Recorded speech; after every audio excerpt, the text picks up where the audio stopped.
કમનસીબી એક દિવસ એવો આવ્યો કે આ યુવાન જે છે Dream11 જેવી જે ઓનલાઈન બેટિંગ છે એ ગેમિંગ એપની ખરાબ લત પર ચડી ગયો અને એનું તો જીવન બરબાદ થઈ ગયું, પરંતુ પરિવારનું જીવન પણ બરબાદ થઈ ગયું અને પરિવારના લોકોએ એની સાથે તમામ સંબંધો તોડી નાખ્યા।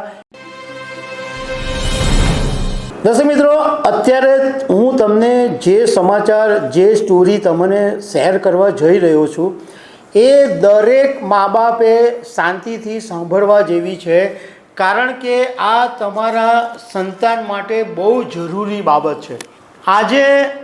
આજનો યુવાન છે, આજના જે લોકો છે એમને રાતોરાત કરોડપતિ થવું છે। એમને એમ થાય કે હું કાલે ને કાલે પૈસાવાળો થઈ જાઉં અને કાર ફેરવતો થઈ જાઉં, જલસા કરું, નોકર રાખું, ચાકર રાખું, બંગલા રાખું, એવી બધા યુવાનોની ઘેલછા હોય છે।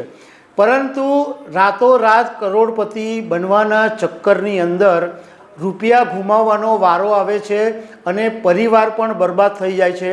આજે હું તમને જે સ્ટોરી શેર કરવા જઈ રહ્યો છું એમાં એક યુવાન ગેમિંગના લતમાં એવો રવાડે ચડ્યો કે એ તો બરબાદ થઈ ગયો, પણ એણે એના પરિવારને પણ બરબાદ કરી નાખ્યો।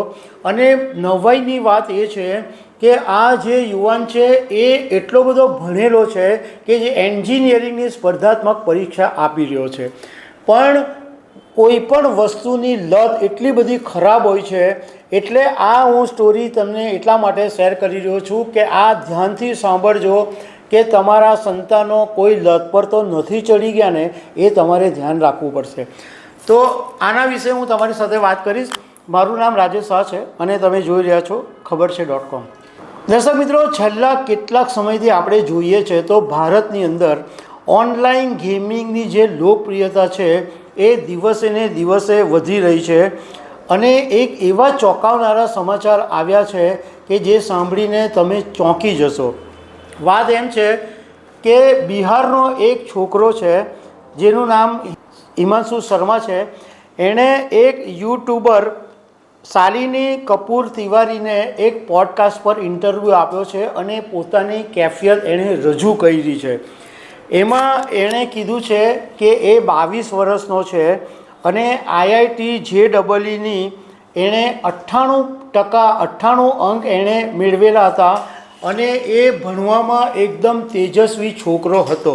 એ જ્યારે ભણવામાં બહુ જ હોશિયાર હતો અને દરેક પરીક્ષાની અંદર સારા માર્ક્સ લાવતો હતો ત્યારે પરિવારની છાતી ફૂલીને સમાતી નહોતી। પરિવારના લોકો આ યુવાન માટે ગર્વ અનુભવતા હતા, પરંતુ કમનસીબી એક દિવસ એવો આવ્યો કે આ યુવાન જે છે Dream11 જેવી જે ઓનલાઈન બેટિંગ છે એ ગેમિંગ એપની ખરાબ લત પર ચડી ગયો અને એનું તો જીવન બરબાદ થઈ ગયું, પરંતુ પરિવારનું જીવન પણ બરબાદ થઈ ગયું અને પરિવારના લોકોએ એની સાથે તમામ સંબંધો તોડી નાખ્યા। એટલું જ નહીં, કોર્ટની અંદર એફિડેવિટ કરી કે અમારે અમારા છોકરાની સાથે કોઈ લેવા દેવા નથી અને એની માતાએ પોતે કોર્ટની અંદર અરજી કરી કે અમારા છોકરાએ અમને બરબાદ કરી નાખ્યા છે, એટલે અમારે હવે એની સાથે કોઈ સંબંધ નથી।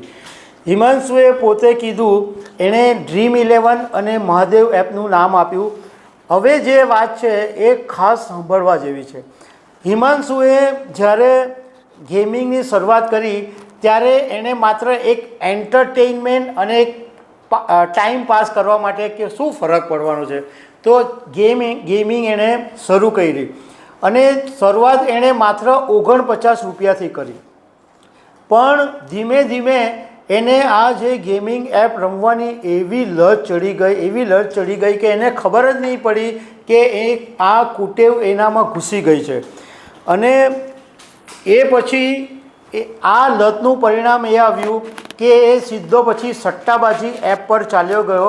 એને સટ્ટો રમવાનો શરૂ કરી દીધો અને એની માતા પિતાની જાણ બહાર એ પોતાના ખાતામાંથી રૂપિયા કાઢીને આ સટ્ટાબાજ જે એપ છે એની પર રૂપિયા નાખ્યા કરતો હતો અને એમ કરતાં એણે 96 લાખ રૂપિયા ગુમાવી દીધા।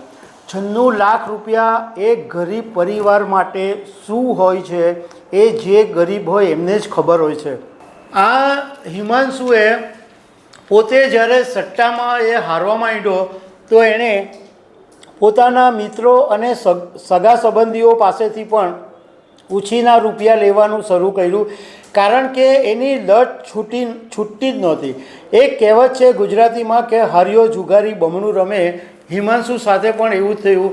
એ હારતો જતો હતો અને એ રૂપિયા એને વધારે બમણા એ નાખતો જતો હતો. હિમાંશુએ જ્યારે મોટી લોસ કરી અને 96 લાખ રૂપિયાનું નુકસાન કર્યું ત્યારે પિતાએ એવું કીધું કે તે અમારી જિંદગી બરબાદ કરી નાખી છે, તો મારું જો મોત થાય ને તો તું પાણી આપવા માટે પણ આવતો નહીં. આટલા ખરાબ શબ્દોની અંદર પિતાએ હિમાંશુને કહી દીધું છે. આ તો એક હિમાંશુની વાત છે, પરંતુ ઘણા બધા એવા યુવાનો છે જે ગેમિંગના ચક્કરમાં પડ્યા છે અને ગેમિંગના રવાડે ચડીને સમય તો બરબાદ કરી જ રહ્યા છે, પરંતુ લાખો રૂપિયા પણ ગુમાવી રહ્યા છે. જો કે કેટલાક લોકોનું કહેવું એમ છે કે આને રોકવા માટે સરકારે જ પગલાં લેવા પડે. સરકારની જ આ જવાબદારી છે, કારણ કે આજે તમે જુઓ તો ટીવી, અખબારો, રેડિયો, સોશિયલ મીડિયા, ઓનલાઈન બધી જ જગ્યાએ આવી જે ઓનલાઈન ગેમિંગ છે એની ભરપૂર જાહેર ખબરો આવે છે, જેને કારણે યુવાનો આની તરફ જવા માટે પ્રેરાઈ જાય છે. તો સરકારે કડક પગલાં લેવા જોઈએ અને મા બાપોએ પોતે પણ ધ્યાન રાખવું પડશે કે એમના સંતાનો ક્યાંક ખોટે રવાડે તો નથી ચડી ગયા ને. તો દર્શક મિત્રો, આવી અનેક વાતો સાથે અમે તમને મળતા રહીશું. Thank you very much.